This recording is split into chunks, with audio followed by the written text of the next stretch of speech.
അങ്ങനെ എയർപോർട്ടിൽ നിന്ന് ബാഗെല്ലാം കളക്ട് ചെയ്ത് പുറത്തേക്ക് വന്ന് ഏതാനും മിനിറ്റുകൾക്കകം തന്നെ നമ്മൾ ഒരു ഊബർ ബുക്ക് ചെയ്തു. ഞങ്ങൾ താമസിക്കുന്നത് ശരിക്കും ആക്ച്വലി പെറിൻ നരിമാൻ സ്ട്രീറ്റിലാണ്. അതായത് നമ്മുടെ ഗേറ്റ് വേ ഓഫ് ഇന്ത്യയുടെയൊക്കെ വളരെ അടുത്താണ്. അങ്ങോട്ട് ഇവിടുന്ന് ഏകദേശം 27 കിലോമീറ്റർ ഉണ്ട്.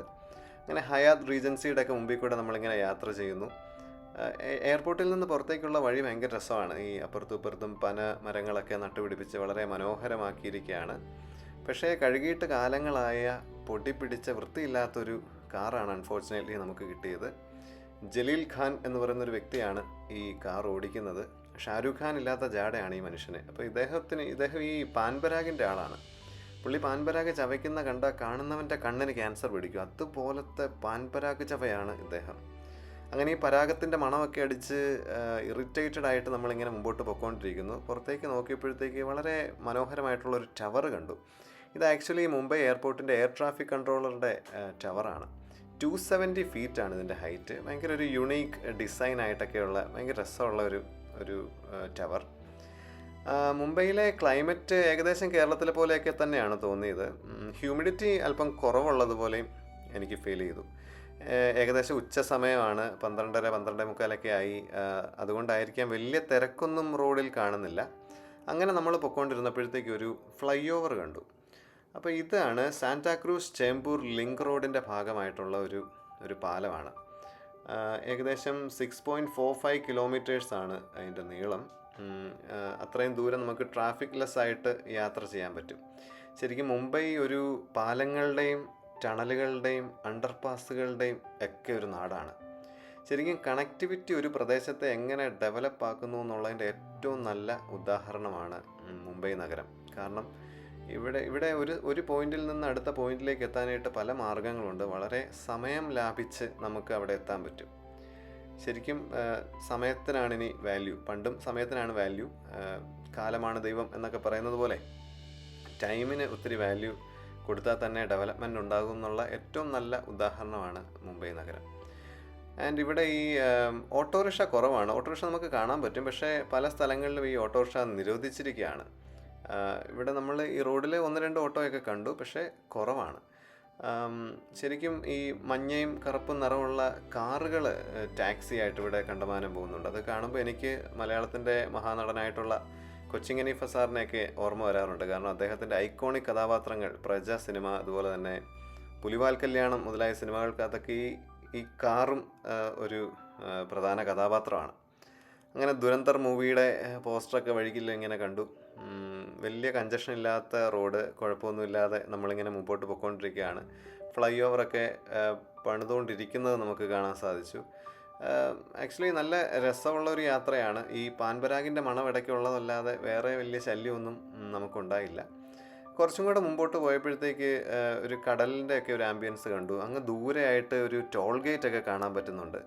അപ്പോൾ ഈ പാൻപരാഗ് ചേട്ടൻ ടോളിൻ്റെ കാശ് കൊടുത്തോളുമായിരിക്കും എന്നോർത്ത് ഞാനിങ്ങനെ ഇരിക്കുകയാണ്. പക്ഷേ പുള്ളി എന്നെ വെട്ടി ഇങ്ങനെ നോക്കുന്നുണ്ട്. അപ്പോൾ ഈ നോട്ടം ഇങ്ങനെ ഒരു 5-6 പ്രാവശ്യമായപ്പോൾ എനിക്ക് മനസ്സിലായി പുള്ളി ഉദ്ദേശിക്കുന്നത് കാശ് കൊടുത്തോളൂ ഗേലേ സേട്ട എന്നാണ് ഈ നോട്ടത്തിൻ്റെ അർത്ഥം എന്ന് എനിക്ക് മനസ്സിലായി. അങ്ങനെ ഈ ദുഷ്ടന് 200 രൂപ എടുത്ത് കൊടുത്തു. എന്തായാലും ആകട്ടെ എന്ന് വിചാരിച്ച് കൊടുത്തു. മനസ്സോദനയുടെയാണ് കൊടുത്തത്. വീണ്ടും വണ്ടി മുമ്പോട്ട് പോയപ്പോഴത്തേക്ക് അവിടെ നല്ല പരിചയമുള്ളൊരു സ്ട്രക്ചർ കണ്ടു.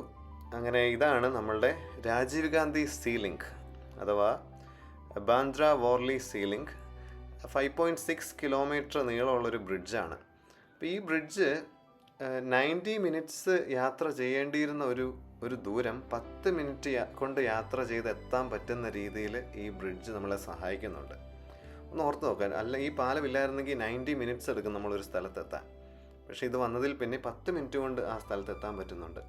അത് സീസ്മിക് അറസ്റ്റേഴ്സൊക്കെ ഉപയോഗിച്ച് പണിതിരിക്കുന്ന ഒരു ബ്രിഡ്ജാണ്. അതായത് ഒരു 7.0 റിക്ടർ സ്കെയിലിൽ വരുന്ന ഒരു എർത്ത് പോലും ഇത് വിത്ത്സ്റ്റാൻഡ് ചെയ്യുമെന്നാണ് ഞാനിതിനെക്കുറിച്ച് വായിച്ചപ്പോഴത്തേക്ക് അറിയാൻ സാധിച്ചത്. ഇത് ഫുള്ളി ഓപ്പൺ ആക്കിയത് 2010-ലാണ്. പക്ഷെ ഇതിൽ 2 വീലേഴ്സിനെയും ഓട്ടോറിക്ഷേനെയും പെഡസ്ട്രിയൻസിനെയും ഒന്നും അലോ ചെയ്യത്തില്ല, റെസ്ട്രിക്റ്റഡ് ആണ്. ആൻഡ് ഇവിടുത്തെ സ്പീഡ് ലിമിറ്റ് 80 km/h ആണ്. പക്ഷേ ഈ 8 വരിയാണ്, 4 വരി അങ്ങോട്ടും 4 വരി ഇങ്ങോട്ടുമാണ്. ശരിക്കും വലിയ റോഡായതുകൊണ്ട് കുറച്ച് വണ്ടി പോകുന്ന പോലെ നമുക്ക് തോന്നുന്നതാണ്. ആക്ച്വലി കണ്ടമാനം വണ്ടികൾ ഇതൊക്കെ കൂടെ പോകുന്നുണ്ട്. ഈ 4 വരി ആയതുകൊണ്ട് തോന്നുന്നതാണ്. ആ കാണുന്ന വലിയ ബിൽഡിങ്ങുകൾക്ക് ഇപ്പുറത്ത് ചേരിയാണ്. അതിൻ്റെ ഇടയിൽ ഒരു പണക്കാരൻ്റെ ആഡംബരക്കാർ ലോറിയെ കൊണ്ടുപോകുന്നു. ഇതാണ് മുംബൈയുടെ പ്രത്യേകത. ഒരു ഫ്രെയിമിൽ തന്നെ നമുക്ക് എല്ലാ എക്സ്ട്രീംസും കാണാൻ പറ്റും. ഏറ്റവും പോഷായിട്ടുള്ള ആൾക്കാരെയും കാണാൻ പറ്റും, ഏറ്റവും ദാരിദ്ര്യം അനുഭവിക്കുന്നവരെ കാണാൻ പറ്റും. അങ്ങനെ ഏറ്റവും എല്ലാ എക്സ്ട്രീംസും നമുക്ക് ഒരു ഫ്രെയിമിൽ തന്നെ കാണാൻ പറ്റുന്നത് മുംബൈയുടെ ഒരു പ്രത്യേകതയാണ്. ഞങ്ങൾ അല്പസമയത്തിന് ശേഷം ഒരു ടണലിലേക്ക് കടന്നു. ഇതാണ് ഇന്ത്യയിലെ ആദ്യത്തെ അണ്ടർ സീ ട്വിൻ ടണലാണിത്.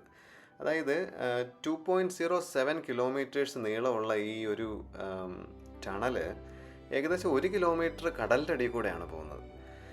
ശരിക്കും ഇത് ഈ ടണലിൻ്റെ പേര് ധർമ്മവീർ സ്വരാജ്യ രക്ഷക് ഛത്രപതി സാംബാജി മഹാരാജ് മാർഗ് എന്നാണ്. കുറച്ച് ചെറിയ പേരായിപ്പോയി. ശരിക്കും സാംബാജി എന്ന് പറയുന്നത് ഛത്രപതി ശിവജിയുടെ മകനാണ്. അദ്ദേഹത്തിൻ്റെ പേരാണ് ഈ ഒരു ടണലിനിട്ടിരിക്കുന്നത്. അപ്പോൾ പ്രിയദർശിനി പാർക്ക് മുതൽ മറൈൻ ഡ്രൈവ് വരെയുള്ള ദൂരം ആണ് ഈ ടണലിൽ പോകുന്നത്. അതായത് നമ്മളുടെ മലബാർ ഹിൽസിൻ്റെ ഒക്കെ അടിയിൽ കൂടി ഇത് പോകുന്നുണ്ട്. ട്വിൻ ടണലാണ്. ഇതുപോലെ തന്നെ അപ്പുറത്തൊരു ടണൽ ഇങ്ങോട്ടും വരുന്നുണ്ട്. 3 വരിയാണ് പാത വരുന്നത്. ആരെങ്കിലും പറഞ്ഞാൽ വിശ്വസിക്കുമോ, ഇത് കടലിൻ്റെ അടിയിൽ കൂടെയാണ് പോകുന്നത്. വളരെ വലിയൊരു എക്സ്പീരിയൻസ് ആയിരുന്നു ഇത്. ഡെവലപ്മെൻറ്റിൻ്റെയൊക്കെ ഏറ്റവും നല്ല ഉദാഹരണം, കണക്ടിവിറ്റിയുടെയൊക്കെ നല്ലൊരു ഉദാഹരണം. ശരിക്കും 2023 നവംബറിലാണ് ഇത് ഓപ്പൺ ആക്കി കൊടുത്തത്. ചൈനീസ് ബോറിംഗ് കമ്പനിയാണിത് ചെയ്തതൊക്കെ. അങ്ങനെ നമ്മളൊരു ട്രാഫിക്കിലൊക്കെ വന്നിങ്ങനെ കിടന്നു. വളരെ ഡീസൻ്റായിട്ടുള്ള ട്രാഫിക് മാനേഴ്സൊക്കെ എല്ലാവരും കീപ്പ് ചെയ്യുന്നുണ്ട്. അങ്ങനെ മുമ്പോട്ട് നമ്മളിങ്ങനെ പൊയ്ക്കൊണ്ടിരുന്നപ്പോഴത്തേക്ക് ഒരു പള്ളി ഇങ്ങനെ വിസിബിളായിട്ട്, പള്ളി പോലെയാണ് നമുക്ക് തോന്നിയത്. ആക്ച്വലി അത് പള്ളിയല്ല, വിക്ടോറിയ ടെർമിനസ് എന്ന് പണ്ടറിയപ്പെട്ടിരുന്ന ഇപ്പോൾ ഛത്രപതി ശിവജി മഹാരാജ് ടെർമിനൽ എന്നറിയപ്പെടുന്ന നമ്മുടെ മുംബൈ CST റെയിൽവേ സ്റ്റേഷനാണ്. കൊളോണിയൽ കാലഘട്ടത്തിൽ പണിതിരുന്ന ഒരു ബിൽഡിങ്ങാണിത്. ഇതിനെക്കുറിച്ച് നമ്മൾ ഒരു വീഡിയോ തന്നെ ഇറക്കുന്നുണ്ട്. വളരെ മനോഹരമാണ് ഇതൊക്കെ കാണാനായിട്ട്.